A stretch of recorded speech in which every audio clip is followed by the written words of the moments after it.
우리가 그동안 2002년부터 2011년까지 대한민국에서는 이 전통시장 활성화를 위해서 많은 사업을 벌여왔습니다. 대략 정부 예산으로 치면 2조 4천억 원가량의 예산이 이 기간 동안, 약 20년의 기간 동안 정부 재정이 투자되었습니다. 이 정부 재정의 투자를 통해서 우리는 비가림 시설을 한다든지 주차장을 짓는다든지 안 그러면은 우리 상인연합회 교육을 한다든지 아니면은 천안에 그 좀 됐습니까? 천안에 그 뭐죠? 그 시장에 그 물건 공동으로 떼오는 그걸 돌렸었다. 예, 됐습니까? 하고 있습니까? 예. 뭐 그런 사업을 한다든지 해서 좀 다양한 사업들을 그동안 우리가 대한민국 그리고 또 도, 시, 군의 이름으로 함께 힘을 모아서 우리 상인연합회 우리 회원님들과 우리 전통시장의 활성화와 발전을 위해서 함께 노력해 왔습니다. 저는 작지 않은 성과가 있었다고 저는 생각합니다. 어렸을 때 저는 논산 연무대 출신인데 논산의 화지시장 한번 갈 때면 그야말로 제 어렸을 때 기억에는 엄청난 도예지로 나가는 기억이었습니다. 그 정말로 엄청난 물자하며 포목점, 신발가게 온갖 그 어물전에서 찾은 그건 새로운 세상이었습니다. 저희가 그 시절에 우리는 전통시장을 통해서 새로운 물류와 소비와 이런 흐름을 만들어낼 수 있었습니다. 그러나 이제 시대가 바뀌면서 우리가 많은 시대적인 어려움을 또 겪게 되기도 했습니다.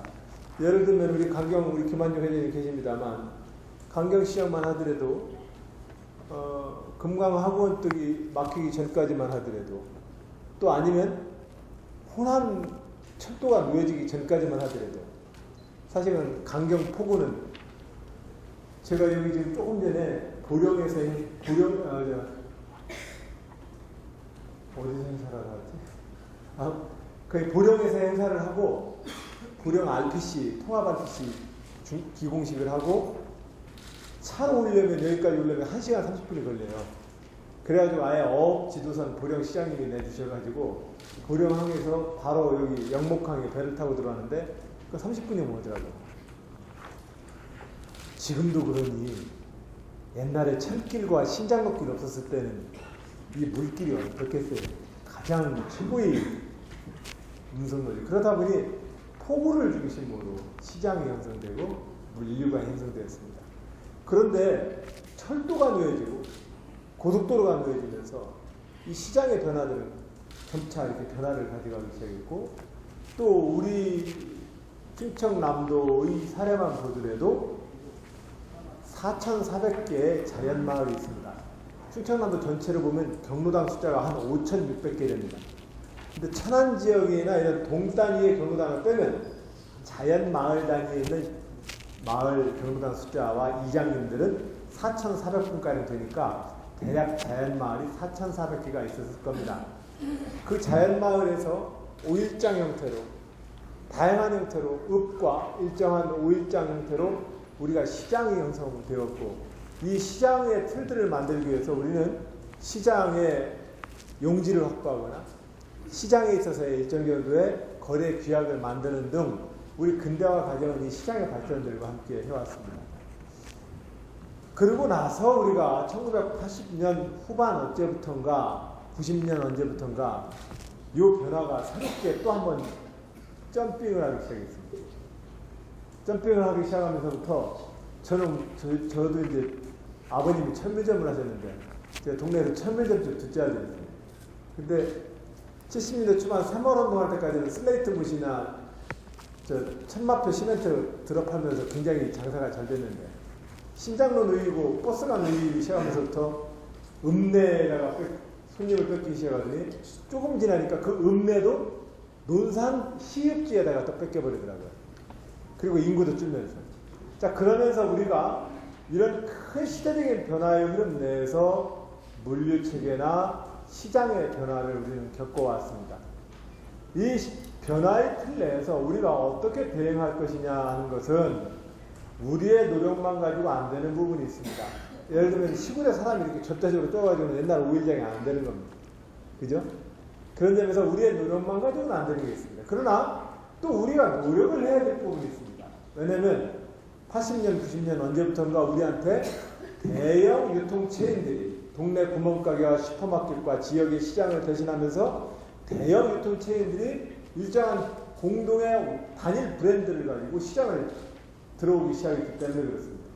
그때부터 우리는 쇼핑객들에게 어떠한 쇼핑의 편의를 제공할 것이며 쇼핑객들에게 어떠한 수준의 값싸고 질 좋은 상품을 제공할 것인가에 대해서 우리는 다양한 형태의 대응력을 높여야만 했습니다. 저는 우리가 지난 10년 동안 우리가 시장의 활성화를 위해서 투자할 수 있는 이런 물리적인 여건에 대한 투자는 저는 정당하게 잘 수행해 왔다고 생각합니다. 지금서부터는 우리가 어떻게 하면 개별 점포의 연합으로 되어 있는 현재의 시장이 현재 들이닥치고 있는 대형 유통체인의 자본적 대응, 한 기업적 대응에 대해서 우리 개미들의 점포들의 연합이 어떻게 하면 이길 수 있는지에 대해서 한번 안을 좀 짜봐야 합니다. 이 일이 참 어렵습니다. 제가 충청남도에서 삼농혁신이다 이렇게 작업을 하고 있습니다. 농업, 농촌, 농민들을 중심으로 하는 사업을 도정의 제1 목표로 삼겠다. 왜냐하면 농촌에 먹어도 사람이 살만해야 우리 지역의 시장도 좀 돌아가죠. 농촌의 인구가 빠지는데 그 인구가 먹고 살 수 있는 소비 시장이 발달할 리가 없지 않겠습니까? 그렇기 때문에 다 연관되어 있는 건데 이 농업 정책도 사실은 제가 농민들한테 말씀드리길 개별 행동해가지고는 이제 더 이상 대응이 안 됩니다. 개별 행동해가지고는 가락동 농수산물 중간 수집상들이 푸전거리로 밭대기로 한 포기에 100원이라도 더 주면 개별적으로 거래를 하기 시작하면 당장 개별 농가한테는 그것이 하나의 이득인 것처럼 보이지만 결과적으로는 시장에서 농수산물에 대해서 자기가 가격을 놔먹을 수가 없습니다. 쉽게 말하면 현대자동차를 예를 들면 소나타를 자기가 죽으라고 생산해 놓고 나서는 자기가 많이 생산해 놓고 다음에 자기가 그 물건 값을 못 받는 일을 반복해서 벌리고 있는 거죠. 그래서 저는 농민들한테 생산 계획을 같이 그럼 짜봅시다. 짜보려면 제가 지금 좀 전에 보령에서 통합 RPC, 보령에 있는 쌀의 한 70~80%를 70%가량을 수매할 수 있는 3만 톤급의 RPC 시설입니다. 그러면 충남도 전체에 대해서 쌀 브랜드와 쌀 품종을 통일해서 쌀 브랜드를 가지고 시장에 대한 가격에 대한 공급자, 생산자로서 가격에 대한 영향력을 키우자. 이것을 공무원들과 국가 살림을 하는 사람한테 쌀금 보장해줘 이래버리면 보장이 안 됩니다. 그렇기 때문에 이것은 나라가 쌀금을 보장해줘 라고 했던 시스템이 뭐냐면 그게 옛날 사회주의 국가입니다. 근데 사회주의 국가 다 망해버렸잖아요. 망하는 이유가 효율적으로 투자할 수가 없습니다. 쌀금이 보장되기 때문에 거기에다 그냥 자기는 생산만 하면 되는 겁니다. 수요와 공급이라고 하는 시장의 이 생산적 기능들을 사회주의 계획경제 같은 국가가 금을 정해주는 가격을 보장해주는 형태까지는 안 되는 겁니다. 자, 그래서 농업정책이든 우리 전통시장에 대한 지역경제 활성화 정책이든 아니면 중소상공인에 대한 정책이든 지역의 농공단지에 들어있는 중소기업에 대한 정책이든 제가 볼 때는 정부와 정치를 하는 사람들이 돈 예산 몇 푼을 가지고 이 문제 내가 해결해 줄게라고 얘기할 수 있는 수준의 단계가 넘어버렸어요. 제가 그래서 도지사 되고 나서 우리 도민 여러분들께 어떤 영역이든 간에 제가 공통으로 드리는 말씀이 있습니다. 제가 정말 일하라고 하면 죽으라고 일을 열심히 할 건데요. 제가 혼자 다 해결할 수 없어요. 주권자 여러분, 정치하는 사람이 내가 다 뭐 해줄게라고, 내가 희생과 헌신을 통해서 내가 문제를 다 해결해 줄게라고 얘기를 하는 것이 얼른 그 말이 귀에 들어오실지라도, 그러나 주권자 여러분들이 같이 안 해주시는데 대한민국이라고 하는 한 가정으로 비유한다면 이 국가 살림이 어떻게 되겠습니까? 안 됩니다, 기본적으로.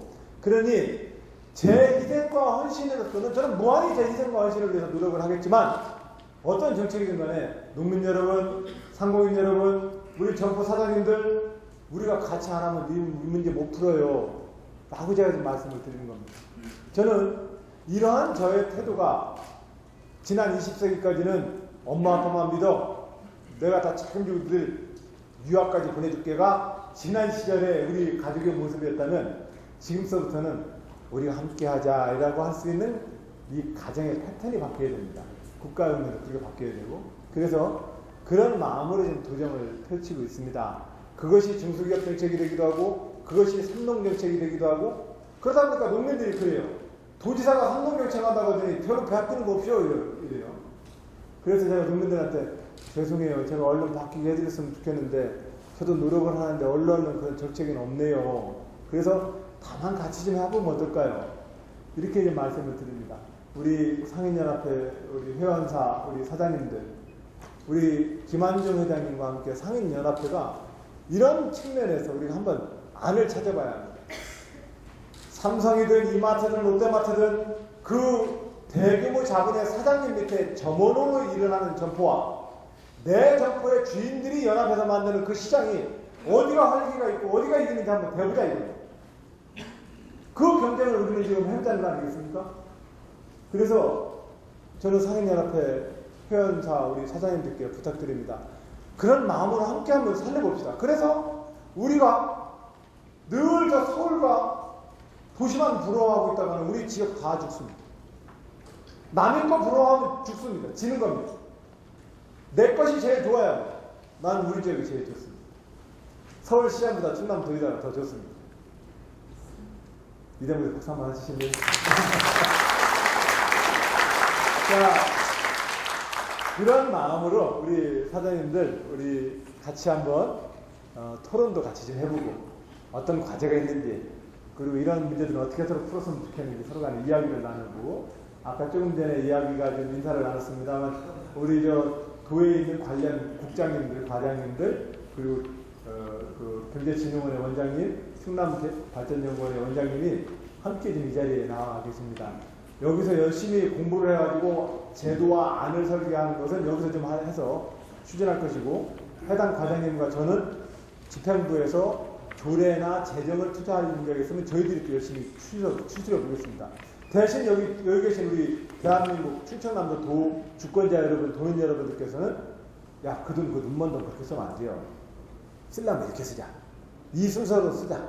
이것에 대해서 또 우리 사장님들께서 또 이렇게 안을 좀 내주시고 하면 그 얼마나 지방사님이 잘 되겠습니까? 이렇게 하면 저는 그렇게 대한민국이 가야 된다고 생각을 하고, 충청남도 도정이 저는 그렇게 갔으면 하는 마음으로 그렇게 지금 도정을 이끌고 있습니다. 오늘 그런 일환으로 오늘 충청남도 상인연합회와 전통시장 정책 토론회를 오늘 같이 하게 되었습니다. 여러분들 함께 하게 되어서 반갑습니다. 고맙습니다.